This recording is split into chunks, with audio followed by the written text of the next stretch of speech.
नमस्कार मित्रांनो, आपल्याला शाडू मातीची मूर्ती रंगवण्यासाठी कुठल्या कुठल्या रंगांची गरज आहे आणि काय साहित्य लागतं हे साहित्य तुम्हाला आज मी दाखवतो या व्हिडिओमधनं. ही मूर्ती तर सफेद मारलेलीच आहे. हे कॉम्प्रेसरनं सफेद मारावं लागतं गनमधून. आता ही पूर्ण सफेद झाल्यानंतर आपल्याला हा बॉडी कलर लागतो. हा बॉडी रंग हा इथे येणार संपूर्ण. त्याच्यानंतर आपल्याला लागते शेड मारायला. त्याच्यावरती शेड येते. हा शेडचा रंग आहे. याच्यामध्ये आपण मिक्स करून शेडचे वेगवेगळे रंग बनवू शकतो. त्याच्यानंतर तुम्हाला इथे पिवळा पितांबर, हा बघा, हे असे रंग लागतात. पिवळा पितांबर.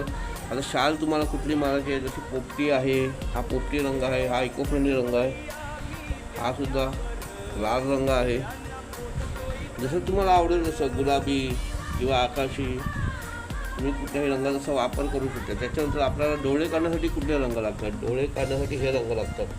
हे बघा, 1 2 3 हे रंग डोळे काढण्यासाठी लागतात. आणि स्प्रे पेंटिंगसाठी अशी गन लागते. आणि तुमच्याकडे समजा मशीन नसेल म्हणजे कॉम्प्रेसर नसेल, ह्या अशा ब्रशने हा बॉडी कलर मारायचा आहे.